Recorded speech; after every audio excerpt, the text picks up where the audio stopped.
Kia ora koutou, ko Madeleine Armstrong Wilcox tōku ingoa. I am the head of programs here at the Neurodiversity in Education project. Welcome to this cafe session, all about understanding your neurodivergent learners. And let's dive into what that means right after our karakia to welcome us all together. Tū taua mai I runga, tū taua mai I raro, tū taua mai I roto, tū taua mai I waho. Kia tau ai, te mauri tū, te mauri ora, ki te katoa, homie hui tai kie, which is a gorgeous karakia because it welcomes everyone together from all of the places that they are in. And that's especially relevant in our education context. All of our settings may be different, our schools, our classrooms, where we are, what we teach, all of that may be different, but we all welcome here together. Okay, so digging into this session, which is all about who are our neurodivergent learners, I want to preface this entire discussion with a few provisos about our approach at building a neuro-inclusive school. We are not talking about diagnoses. We are not, as educators, we're not in a position to diagnose children or learners. So we're not taking a diagnosis first approach. We also recognise that so many of our differently wired kids actually are never formally diagnosed because of all sorts of barriers to diagnosis. So, non-diagnostic approach. We also take a strengths-based approach where we are specifically looking for the strengths that we can develop in our neurodivergent learners rather than focusing on the deficits or the sticking points that we see.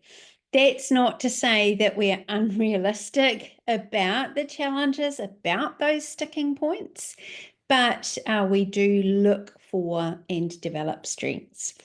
Also take a realistic and pragmatic approach to our kids because we know our neurodivergent learners are in there, in our busy classrooms, in our busy schools. We don't have time as educators for individualized IEPs where we have 30 different kids on 30 different individualized programs.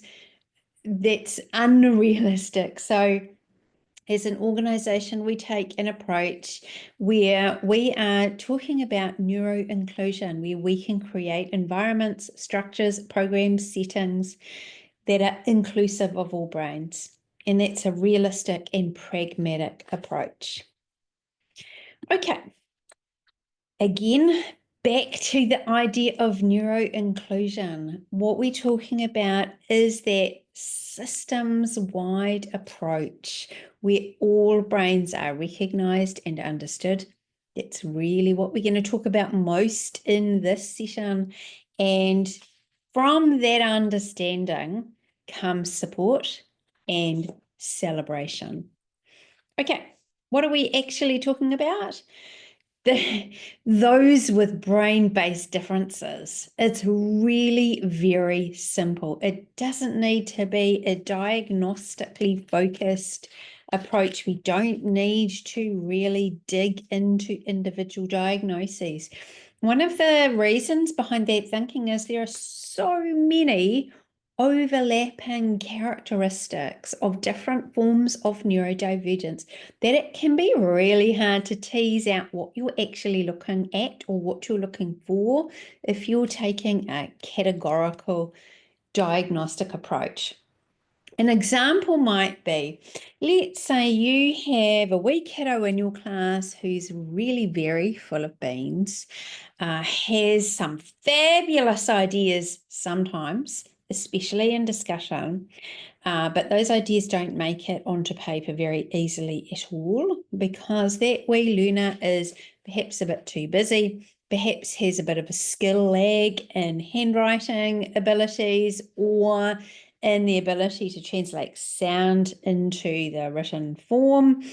Let's say that wee learner has a real fascination for one subject area and fair dislike of some other things that need to happen in school. So we look at some of those characteristics rather than making assumptions or asking for a diagnosis of maybe ADHD, maybe dysgraphia, maybe dyslexia, maybe autism, maybe giftedness. It can be really hard to tease out the differences, but if we look at the characteristics and work from there, it's much easier for us as classroom teachers to understand what kind of things we could try next. Note that I haven't said what kind of things we absolutely must do that will fix this learner or make them fit in better with our class, but some of the things we can do that will support that learner to develop their strengths. So we look at characteristics. I just also really want to quickly touch on a few ideas about neurodivergence that we've heard floating around over time that we kind of need to get out there and then move on from, so we don't need a diagnosis. Neurodivergent does not mean the same thing as autistic or disabled. Neurodivergent is that umbrella term for a brain that is differently wired from the norm. Right, so that's not the same as autistic. Autistic is something that falls under that umbrella, as is gifted, as is ADHD, as is dyslexia, etc. They're not the same thing. To be neurodivergent doesn't mean a person is disabled, although some neurodivergent people do identify as disabled. That can be useful for their identity, but equally so, many neurodivergent learners don't identify as disabled. So again, it's not the same thing. Let's take that off the table. It's also important to remember, if we're talking about brain-based differences and overlapping characteristics, that automatically means that our neurodivergent learners are not all one and the same. They are not a group of everybody functions in the same way. They're all going to be different from each other in quite glorious ways, and that's fine. Some of the realities then, brain-based differences. That is what we're talking about.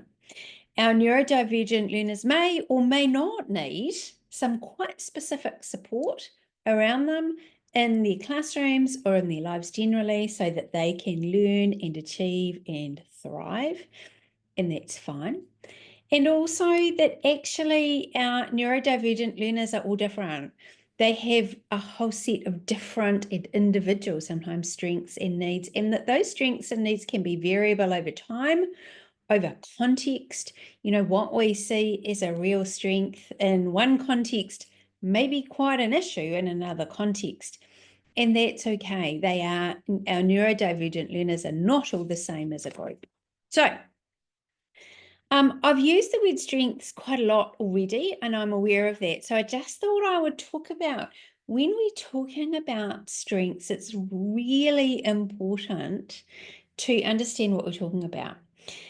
The sort of the weakest way we can think about strengths, and it should sit in the back of our heads, but it shouldn't be the big number one way we think about strengths, is academic achievement.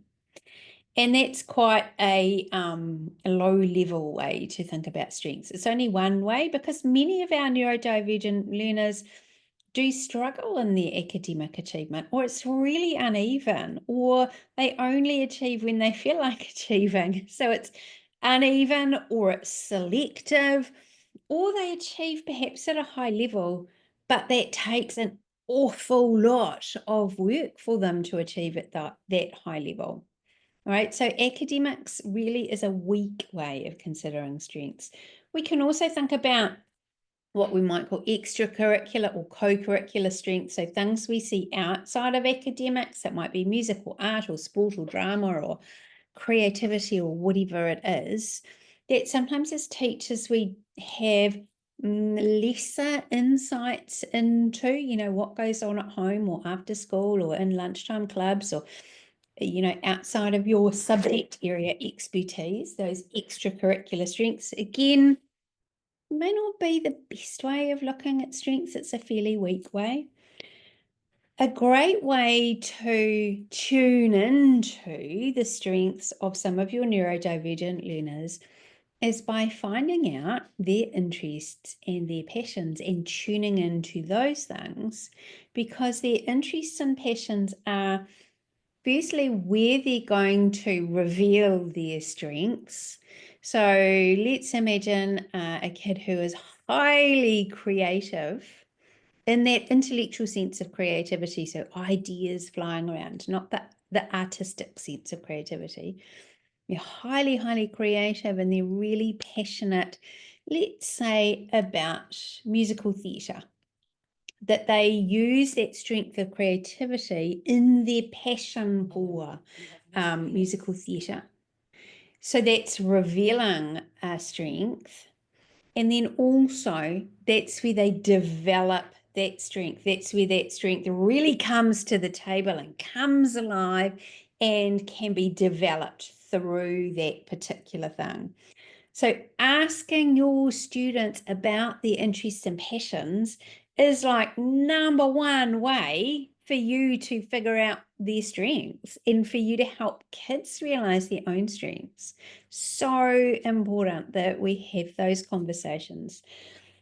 The real key, though, to understanding those strengths is to look at the underlying abilities and qualities that are revealed in those interests and passions, those things at the intellectual and personal core of the person that are their strengths. So when we're talking about our gifted learners, perhaps we might look at their logic and reasoning, their memory, their attention to detail, their ability to see the big picture.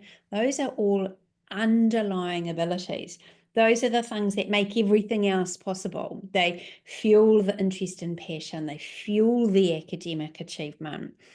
A lot of those underlying abilities may well be in common with other forms of neurodivergence. So that ability to see detail and to connect detail with that bigger picture is a typical autistic strength as well.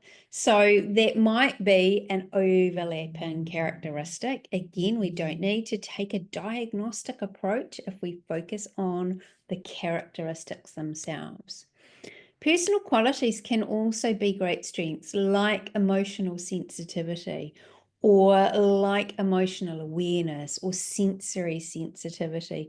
Those qualities are often revealed in interests and passions, developed in those areas, and they can be the things that support achievement or sometimes act as barriers to achievement. So it's important to dig deeply into that idea of strengths and look at those underlying abilities and qualities, not just focus on that surface level. Academic achievement is at this particular level right now. Okay, so when we are looking at recognizing our neurodivergent learners, those who have brain-based differences, who are not a group who are all the same, we might notice differences in these very, very broad areas. Now, as an organization, we've very broadly grouped some of the differences that are typically noticed in some neurodivergent learners. We've roughly grouped them into these categories just for the sake of convenience more than anything else. Again, this is a non-diagnostic approach, and these are non-diagnostic categories as well. But we might think about differences in terms of thinking and learning, doing things, beliefs about yourself or beliefs about learning. We might see differences in organization or executive functioning. We might see differences in focus. We might see differences in how emotions are handled, regulated, developed, all of those things under the category of emotion. We might see a lot of differences in this sort of interactive sphere, how a learner interacts with their peers, how a learner interacts with teachers, and how a learner interacts with the context. And that includes on that sensory level as well. Again, very, very broadly grouped areas. So Let's have a little dig into one of these categories and work through how you might pay attention to that particular thing, what you might notice, and what you might do about it. Because the point of understanding your neurodivergent learners isn't just theoretical, is it? It's so that in your context, you can do something. You can put some support in place. You can maybe make some tweaks. You can build your more neuro-inclusive classroom. So let's dig in a little. And let's dig into focus. So some of the things you might notice in some of your neurodivergent learners, remember, we're not all the same, it's all fine. You might notice intensity of focus. And I put a wee star here because if you talked to neurodivergent learners about the intensity of their focus, many would add the proviso, when I'm interested. All right, so that's the proviso here. Intensity of focus when there is a high interest. Passionate interest. So that is that passionate focus about something. When interest. It's very unusual to find any learner who has passionate levels of focus in absolutely everything. That it would be deeply unusual. So when interested, it may be that you notice learners who have a lot of interests. You know, their interests are really broad and varied and all sorts that are all over the place. So that's that kind of quantity of things that are focused on. You might notice very high energy as a strength, because having high energy and high focus, that's an awesome thing when it's all pointed in the right direction. As teachers, though, often we are really good at noticing the issues, the sticking points, the challenges, that flip side of a strength. So let's look at perhaps some of those things we might notice in terms of focus. We might notice that this idea of changing gears, changing from one focus to another focus, like, right, we've had our time for maths, now we're going to do some art. That changing focus is really hard, and it actually seems to be painful for learners. Or even if it's not changing a subject focus, it's changing focus between a discussion time and a silent work time, or a individual activity changing into a group activity. That idea of changing gears can be really hard. You might notice really scattered focus, the squirrel brain mentality. Oh, that's interesting. Oh, that's interesting. Oh, but that's interesting. Where it just seems focus is scattered fairly randomly. You might notice learners who have a limited area of focus, so they're super into learning about wasps and anything that is not related to learning about wasps. No, thank you. That focus on that interest area almost prohibits other focus areas popping up or other things being focused on. You might notice that learners appear to lack focus, and the proviso here is appears to, because it's hard as teachers to genuinely understand what a learner's brain is focusing on. For some of our gifted learners, for instance, they might look like they're not focusing on what's going on in the lesson because their brains are really busy and what's going on in their brains is really exciting, and they'd rather be thinking about those exciting thoughts than handwriting practice, for instance. Or it might be that for a student with ADHD who really does love to move and groove or fidget or be looking in the other direction and then another one and then another one, they don't physically look like they are focusing or paying attention in the way that other learners might look when they are focusing or paying attention. So that appears to is a really important proviso. You might notice the type of learner who has to be moving or doing something or talking or being active all of the time. And that can be amazing, and that can also be very challenging when there are times when doing all of those things all of the time just really isn't working out. So what you might do in a class is think about one of these areas at a time. So just like we've done, we've looked at focus and work through some of the strengths that we have shared in this tool. I'll show you in a minute. Some of the sticking points and go, I wonder who. I wonder who in my class I can spot who fits some of these ideas. Okay, and it's just this process of thinking through. There might be a whole lot of other things you notice around that one idea of focus in this instance. It's really important for you as an educator to go, yes, and I also notice X, Y, Z. All right, so the ideas we're sharing here and the ideas we're sharing in our tool are just enough to get you started. I just wanted to share this little thing with you. And you can Google this cartoon. If you Google tendril theory cartoon, this is a great little comic panel that unpacks this idea of why it can be hard for some neurodivergent learners to change gears fast. And in classrooms and in schools, we do expect our kids to change gears fast, often.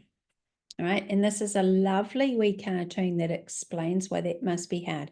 Great for teacher understanding, but if you are working with your class, like if you identified that for a bunch of kids in your class, it's actually really hard to change gears fast, you might use this comic strip to say, well, here's this idea about why some people find it hard to change gears fast, who resonates, who doesn't, who can create their own comic strip explaining why some people might find it hard to change gears, who's got a better analogy, who has questions. You might use something like this as a direct teaching tool. And here's part 2 of it. It's just a lovely wee comic strip. And I love this. Please just give me time. It's gorgeous. Okay, coming back to our point, that neuroinclusion is about that understanding. All brains are different, and actually supporting and celebrating them all. Let's look now. Okay, if we've learnt these things about the focus, or if that's the area we're focusing on in our class, how do we support and how do we celebrate those differences? So here's a few strategies in terms of focus that you might think about trying out. Back to the idea that neurodivergent learners are not all the same. When you are trying out new strategies that are likely to be neuro-inclusive strategies, it is a case of just trying out what works, giving something a go, reflecting on the impact, asking your students, they will be able to tell you, and then rethinking, okay, that worked. Great, let's do more of that. That didn't work. Okay, let's stop doing that. Let's try something else. Taking that very curious and exploratory approach is really useful. So here's a few tips around supporting all brains in their focus. Direct teaching. Teach kids what it means to pay attention or to focus. Teach them about what it might feel like in your brain and what the opposite, what it doesn't feel like, when it might be useful, when it's not useful, how to control that torch of attention in your brain. Ask them what helps them focus and what disrupts their focus. That is a fascinating conversation. Take the opportunity to have that conversation and have it with your whole class. Now, just have it with a few kids. Have it with everyone. Visual timers that are not creating pressure, like a countdown timer can create a lot of pressure and anxiety for some kids, but having some form of visual timer can be really useful, even if it's just, when this timer shows blue, the expectation is ABC. When the timer shows green, the expectation changes to blah, blah, blah. So you can keep things quite open and fluid with visual timers instead of countdown timers, perhaps. Visual timetable, being really clear, a visual timetable isn't words written on the board. It's visual pictures on the board, and it's not for individual learners, it's for everyone. Flexibility in time use to allow for those changing gear moments, or actually just accepting it if you have a group of learners who need more time in their conversation focused part of an activity, or they need less time in the written practice part of an activity, being a little bit flexible around that time allocation. A great way to support focus, if you have kids that are deeply passionate about particular things, give them time to indulge those passions. You can keep nudging them into extending or growing those passions, or learning more in their passion areas, or connecting more to those passion areas, but giving them some key opportunities to indulge those passions is going to pay dividends. And obviously, movement breaks. Now, they can take all sorts of forms. Movement breaks don't have to be, right, let's all go outside and run. They can be, but a movement break can be as simple as, hey, when you go and get your books out, if you need to, go do 3 loops of the classroom instead of going straight from here to your bag, to your school bag or tote tray or whatever it is. It can just be built in that much more low-key way. And a movement break doesn't have to be moving your body. It can also be the type of break that is in between a high focus part of a lesson and a more relaxed part of a lesson. So it can just be dividing up that time and putting kind of breaks in between. So, we've really focused hard on working on how this particular type of equation works. Now we're going to do some more relaxed practice on your way to get your book. How about you ask a buddy how their weekend was? Have a quiet chat, just add that opportunity for a real change in pace. So the break is not just a body-focused movement break, but also a brain-focused break. Okay, so what we've done here is work through this process of taking one characteristic that may be in common with our neurodivergent learners non-diagnostically. We've looked at focus, unpacked a few strengths, unpacked a few sticking points, and the process to work through as a teacher would be, who can I see who jumps out with some of these strengths, some of these sticking points? Okay, great. What do I do about that? Some strategies to try. What our tool for free that you can download from our website does is it repeats that entire process for all of those broad categories we mentioned. All right, I'll show you what it looks like on the inside. So for each of those areas, so we have this notice zone. We have recognizing some of the strengths and sticking points plus white space, because this is the area we would like you to be thinking about in your particular students. What strengths do you notice? What sticking points do you notice? So we've started the process for you, and there is space for you to continue the process, because you getting to know your kids on their terms is much better than us telling you, right, you have to look for these 17 different characteristics and tick them off. That's not a useful approach. And then in each of those areas, just like we went through just now, some strategies to try, and again, space to add your own.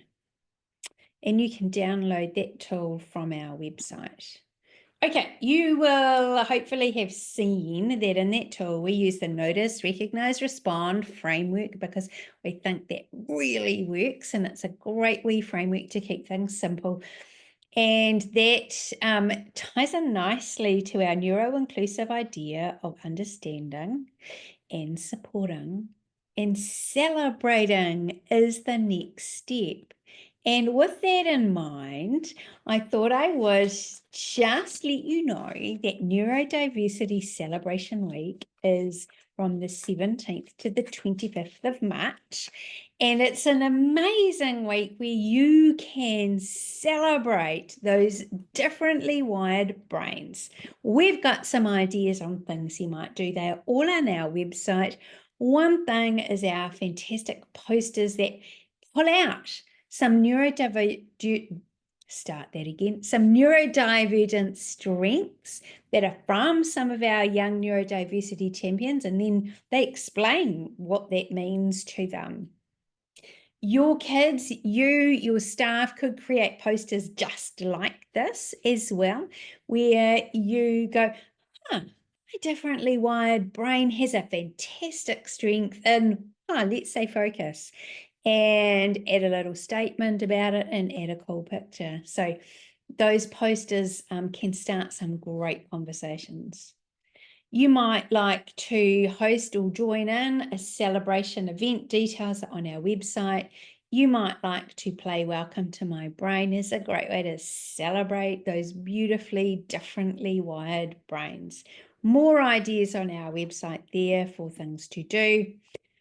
If you have questions or thoughts, we'd love to hear from you. Do just drop us an email.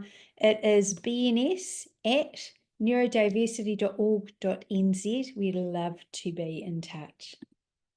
Okay, my challenge to you, as always, what can you commit to doing to become more neuro-inclusive as a classroom, as a school, or as an education leader, or as a person who supports other teachers? And keeping it practical, what will be quick and easy for you? Where can you start tomorrow? Because you don't have to reinvent the wheel. You just have to try something. That is all. All of our resources are on our website, neurodiversity.org.nz/BNS. And a karakia as we close, but a reminder, if you want more, chat to us about us coming in, talking to your school or your context, we'd love to be there. Kua mutu a mātou mahi mō tēnei wā, manakitia mai mā katoa, o mātou hoa, o mātou whānau, ao ki te aorangi. Thanks so much for spending some time with us, talking about how you might build your understandings of your neurodivergent learners, how you might support them, and how you might celebrate them. Thanks, everyone. Bye-bye.